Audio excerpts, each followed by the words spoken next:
रात को कभी आसमान देखा है? वो जो टिमटिमाती हुई लाइट्स दिखती है ना, वो स्टार्स होते हैं। स्टार्स बहुत बड़े बड़े गर्म गैस के बॉल्स होते हैं जो यूनिवर्स में चमकते रहते हैं।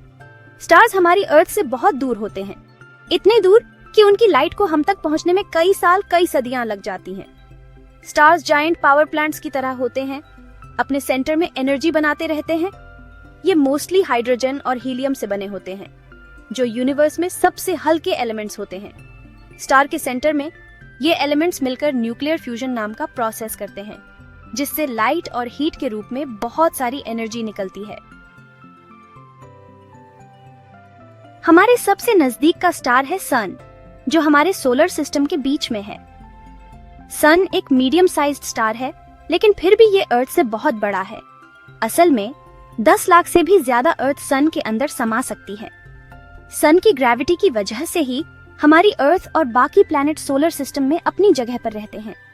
सन हमें लाइट और हीट देता है, जिससे अर्थ पर लाइफ पॉसिबल है। बिना सन के हमारी अर्थ एक ठंडी, अंधेरी और लाइफलेस जगह होती।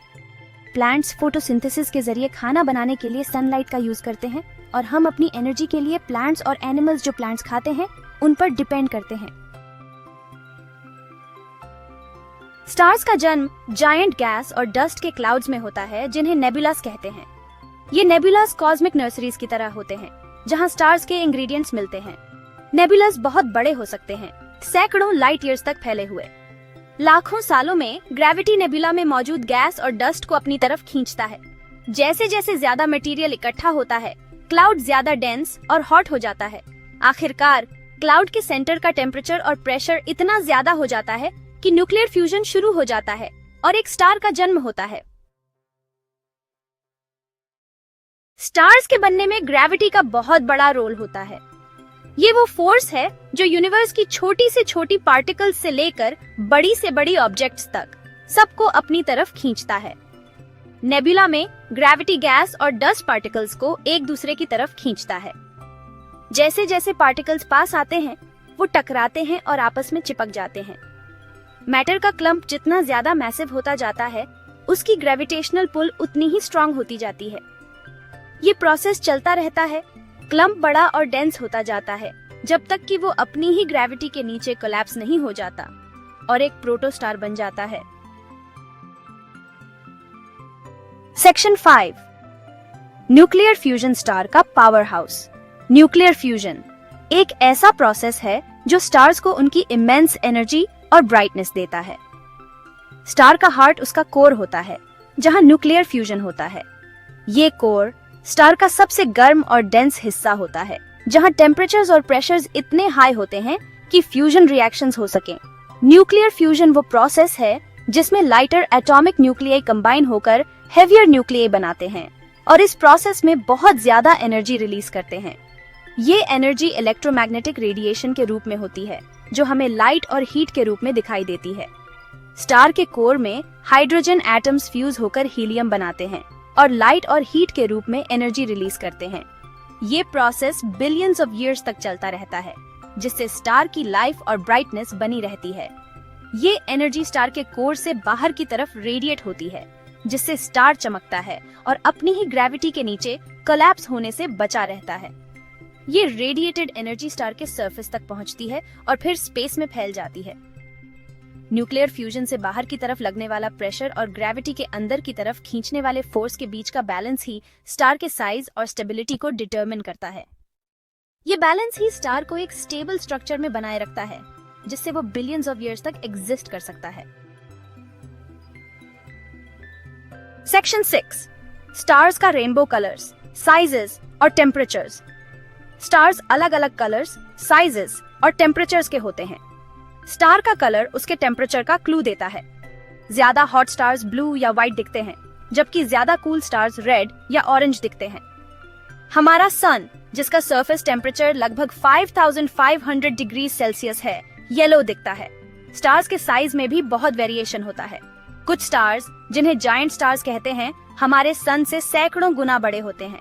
दूसरे स्टार्स, जिन्हें ड्वार्फ स्टार्स कहते हैं, हमारे सन से बहुत छोटे होते हैं।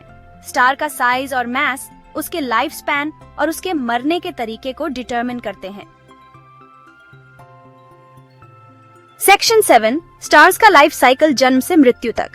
यह एक फैसिनेटिंग जर्नी है जो बिलियंस ऑफ ईयर्स में अनफोल्ड होती है। लिविंग थिंग्स की तरह स्टार्स का भी एक लाइफ साइकिल होता है। यह साइकिल एक विशाल गैस और डस्ट क्लाउड, जिसे नेबुला कहते हैं, से शुरू होता है। उनका जन्म होता है, वो जीते हैं और आखिरकार मर जाते हैं। जब ग्रेविटी इस गैस और डस्ट को कंप्रेस करती है तो एक प्रोटोस्टार बनता है। स्टार का लाइफ स्पैन उसके मास पर डिपेंड करता है। जितना ज्यादा मास उतना ही short life span. Massive stars ज्यादा ब्राइट और हॉट बर्न होते हैं, लेकिन उनका लाइफ स्पैन स्मॉलर स्टार्स से छोटा होता है। ये स्टार्स अपने फ्यूल को बहुत तेजी से कंज्यूम करते हैं। स्टार के अपने कोर में मौजूद हाइड्रोजन फ्यूल को खत्म करने के बाद वो हीलियम को फ्यूज करके हेवियर एलिमेंट्स बनाना शुरू कर देता है। यह प्रोसेस मिलियंस ऑफ ईयर्स तक चल सकता है। इससे स्टार एक्सपैंड और कूल हो जाता है और रेड जायंट बन जाता है। रेड जायंट फेज में स्टार का आउटर लेयर बहुत दूर तक फैल जाता है। आखिरकार स्टार अपनी आउटर लेयर्स को शेड कर देता है और एक प्लैनेटरी नेबुला बनाता है। यह एक ब्यूटीफुल और कलरफुल क्लाउड होता है जो स्पेस में फैलता है। स्टार का बचा हुआ कोर व्हाइट ड्वार्फ बन जाता है, जो एक डेंस हॉट ऑब्जेक्ट होता है जो अरबों सालों में धीरे धीरे कूल होता है। व्हाइट ड्वार्फ का कोई सिग्निफिकेंट एनर्जी सोर्स नहीं होता, इसलिए यह धीरे धीरे डिम और कूल होता जाता है। कुछ मैसिव स्टार सुपरनोवा के रूप में एक्सप्लोड होते हैं और उनके कोर न्यूट्रॉन स्टार या ब्लैक होल में बदल जाते हैं। यह एक ड्रामेटिक और वायलेंट एंड होता है। ब्लैक होल्स इतने डेंस होते हैं कि उनकी ग्रेविटी से कुछ भी एस्केप नहीं कर सकता, यहाँ तक कि लाइट भी नहीं। यह यूनिवर्स के सबसे मिस्टीरियस ऑब्जेक्ट्स में से एक है। इस तरह स्टार्स का लाइफ साइकिल एक कॉम्प्लेक्स और फैसिनेटिंग प्रोसेस है जो बर्थ से लेकर डेथ तक कई स्टेजेस से गुजरता है। यह साइकिल यूनिवर्स की डायनामिक्स को शेप करता है और हमें कॉस्मिक एवोल्यूशन की डीपर अंडरस्टैंडिंग देता है। सेक्शन 8, सुपरनोवे मैसिव स्टार्स का शानदार अंत। मैसिव स्टार्स का अंत एक बहुत ही अद्भुत और विस्मयकारी घटना होती है। मैसिव स्टार्स स्मॉलर स्टार्स के मुकाबले बहुत ज्यादा ड्रामेटिक तरीके से अपनी लाइफ खत्म करते हैं, जबकि छोटे तारे धीरे धीरे व्हाइट ड्वार्फ्स में बदल जाते हैं। मैसिव स्टार्स एक धमाके के साथ खत्म होते हैं। जब एक मैसिव स्टार का फ्यूल खत्म हो जाता है तो उसका कोर अपनी ही ग्रेविटी के नीचे कोलैप्स हो जाता है, जिससे एक बहुत ही तीव्र और शक्तिशाली प्रक्रिया शुरू होती है, जिससे सुपरनोवा एक्सप्लोजन होता है। यह विस्फोट इतना शक्तिशाली होता है कि यह तारे की बाहरी परतों को अंतरिक्ष में फेंक देता है। सुपरनोवा यूनिवर्स के सबसे एनर्जेटिक इवेंट्स में से एक होते हैं, जो थोड़ी देर के लिए पूरी गैलेक्सीज को भी आउटशाइन कर देते हैं। ये चमक इतनी तेज होती है कि यह कुछ हफ्तों या महीनों तक दिखाई दे सकती है, जो थोड़ी देर के लिए पूरी गैलेक्सीज को भी आउटशाइन कर देते हैं। ये चमक इतनी तेज होती है कि यह कुछ हफ्तों या महीनों तक दिखाई दे सकती है। सुपरनोवा के दौरान स्टार अपनी आउटर लेयर्स को स्पेस में इजेक्ट कर देता है, जिससे आसपास के इंटरस्टेलर मीडियम में हैवी एलिमेंट्स फैल जाते हैं। यह प्रक्रिया ब्रह्मांड में नए तत्वों के निर्माण के लिए महत्वपूर्ण होती है, जिससे आसपास के इंटरस्टेलर मीडियम में हैवी एलिमेंट्स फैल जाते हैं। ये एलिमेंट्स प्लैनेट्स और लाइफ को बनाने के लिए बहुत ज्यादा इंपॉर्टेंट होते हैं। बिना इन तत्वों के हमारे सौर मंडल और पृथ्वी का निर्माण संभव नहीं होता। ये एलिमेंट्स प्लैनेट्स और लाइफ को बनाने के लिए बहुत ज्यादा इंपॉर्टेंट होते हैं। असल में हमारे शरीर में मौजूद एटम्स अरबों साल पहले मरने वाले स्टार्स के कोर्स में बने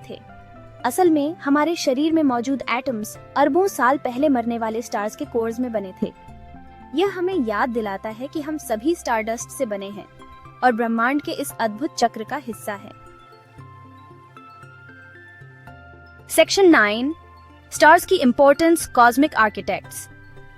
स्टार्स यूनिवर्स में एक बहुत ही इंपॉर्टेंट रोल प्ले करते हैं। वो कॉस्मिक आर्किटेक्ट्स हैं जो प्लैनेट्स, लाइफ और हमारे आसपास दिखने वाली हर चीज को बनाने वाले हैवी एलिमेंट्स को क्रिएट करते हैं। स्टार्स गैलेक्सीज के एवोल्यूशन को ड्राइव करने वाली एनर्जी भी प्रोवाइड करते हैं। स्टार्स को स्टडी करके एस्ट्रोनॉमर्स यूनिवर्स के हिस्ट्री और एवोल्यूशन के बारे में जान सकते हैं। स्टार्स कॉस्मिक क्लॉक्स की तरह होते हैं। उनकी लाइट उनकी एज, कंपोजिशन और अर्थ से डिस्टेंस के बारे में इंफॉर्मेशन कैरी करती है।